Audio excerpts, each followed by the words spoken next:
So basically, the swastika is what brung you to the club, basically, right? Right. And isn't that weird? That's weird, bro. Like, I was just like, yo, Real what the is that? Hey, what's going on, y'all? This is Coyote from the Heathens Motorcycle Family, and I'm chatting with Staxx.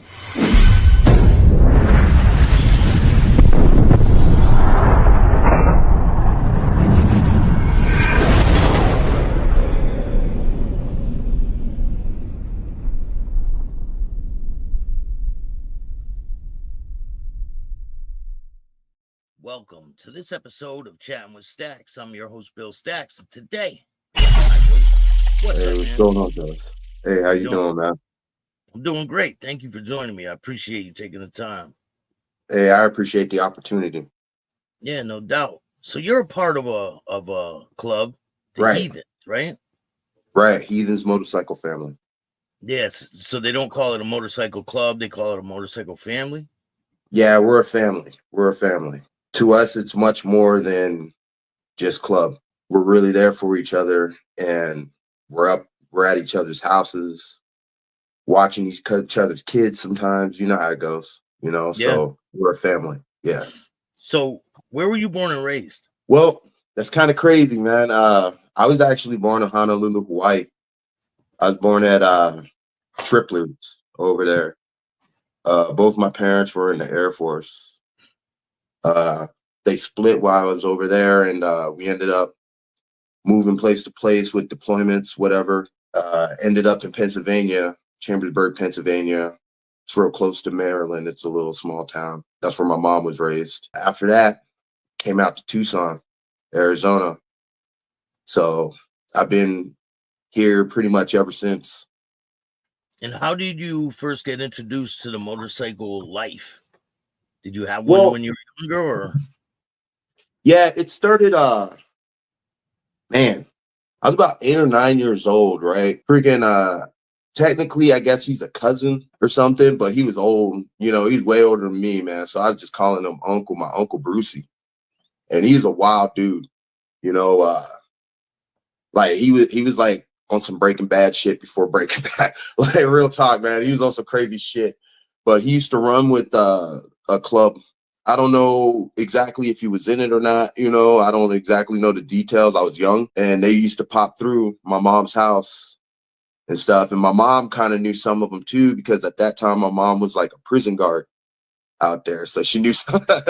So she'd just be like, "What, bro? What's going on?"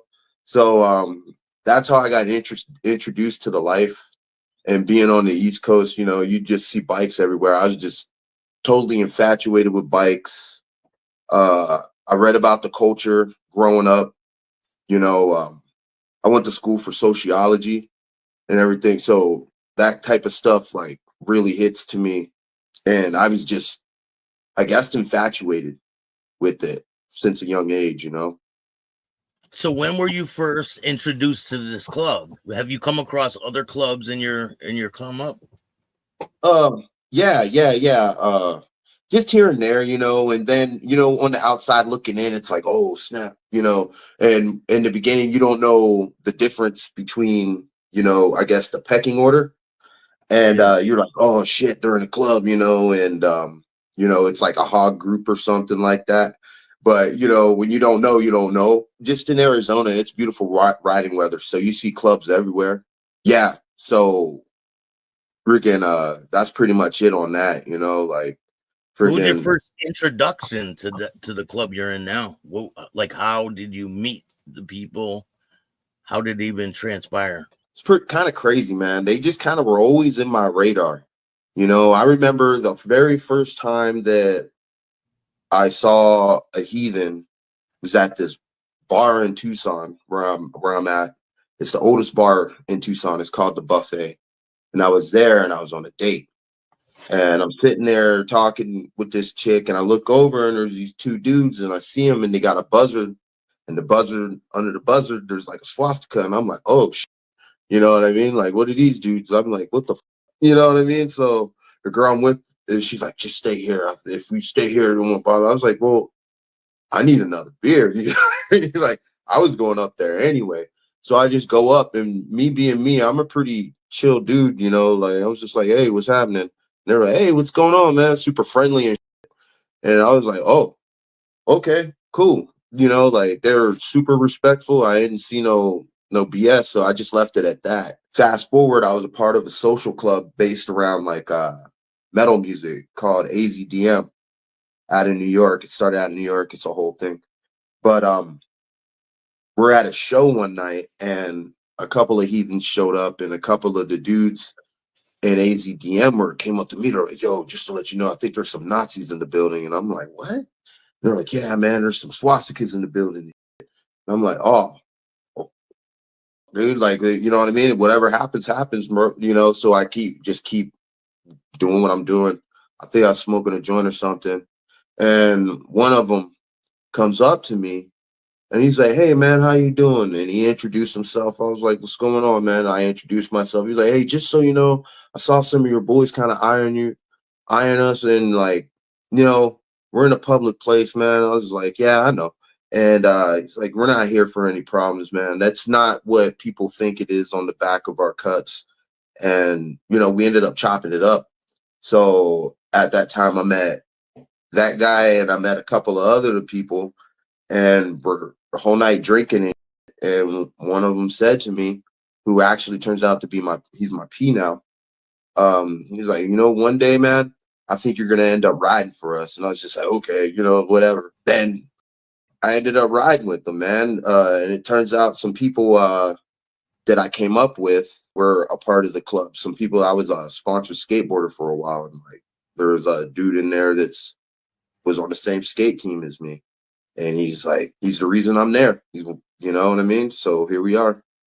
So basically, the swastika is what brung you to the club, basically, right? Right. And isn't that weird? That's weird, bro. Like, I was just like, yo, what the fuck is that? Yeah. And people are like thinking it's something different. Yeah, you know, and like, you know, you really got to be a part of the life to understand what it means. And don't get me wrong, there's some racism, you know, out there, you know, excuse my language, but there's some racist people out there, man. But what people fail to realize that aren't a part of the life, when it began, a lot of them swastikas and imperial Japanese flags that came over and were on people's cuts in the beginning, those were fucking war trophies and stuff. You know, they were taken. Those were earned in blood, you know, so I'm burnt out anyway, so I don't care on the first topic. You know what I mean? So what's it like to be a black man riding around with a swastika on your cut?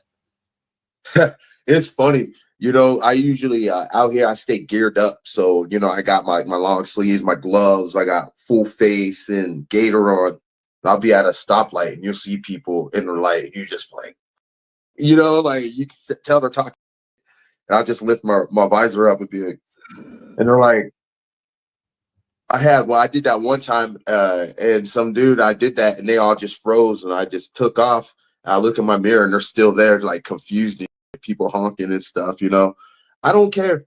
You know, I don't care. You know, because it's more to that than the symbolism to me. You know, it's base level. It's about my brothers. You know, and like that's just what it is, and of course, I know I've had to answer to some dominance that, you know, from like the black bike set and everything. They're just like, you know, what's this about? And I explain it to them, and they get it, you know. Yeah, but so it's one thing. It's one thing to associate with some people, smoke a joint, hang out at a concert, and it's another thing to join the club and be wearing it on your back. So like where does that transition happen? So you're like owning it, you know what I mean? It's a lot different than just hanging out with some people. Yeah. So where does it change for you to be like, I'm gonna do this? I would say it was, you know, it was when I finally asked to have the meeting, to where, because, you know, they were asking me, they were, why don't you come and hang around, man? Why don't you come talk to us? I was getting messages and everything. And I was like, I don't know, man. I don't know. Cause I was, you know, I was going through some shit at the time, but finally I was like, what's wrong with talking to them and seeing what it's about? And then I want to hear from them what the swastika means to them. And basically to us, it's like it's a buzzard over a swastika. So in that aspect, that is a dead issue to us. You know what I mean? We don't move like that. So it doesn't. So that's what it means to us. And it's just, to me, I call it the measuring stick, because people are going to do one of three things. They're going to come up and ask you a question. They're going to ignore you, or they're going to come up and be belligerent and want to pop off. And then it is what it is after that, So and have you had all three happen to you in your time in the club? Yeah. Saying FAFO, man. It straight across the board. I believe in being respectful and cool until it's time not to be. So you get that. It's gonna come with it. And that's one of the things you need to realize when you're coming our way, whatever color you are, whatever race you are, a nationality, that's gonna happen. Because it is, when we break it down, it is a vilified symbol, even though it was around eons before, someone with a mustache kind of did it for everybody else, what I mean? So look at what Kanye West is doing with it now, and people are not happy with him. Yeah, oh, Kanye, boy. Whew. Yeah. I don't know, man. I just think that what he's doing and what we're doing, they're both different, but the kind of the same at the same time. But I also feel like in Kanye's mind, no disrespect to him, I think that wires are a little crossed sometimes. Don't get me wrong. I don't think that I would never just dismiss him as crazy. But my boy is eccentric as hell. So a little bit. Yeah. Like I don't even know. yeah, man. That's crazy. That's crazy. So what happens when you ask for this meeting? What happens? Okay. So I asked for this meeting after talking to my friend that I've known in the club and talking to the prez. So we meet up, funny, at the buffet. That's the same place where they first came in my radar. And I'm sitting there and I'm waiting. And all of a sudden I hear, you know what I mean? All kinds of bikes pull up and I'm like, okay, cool, they're here.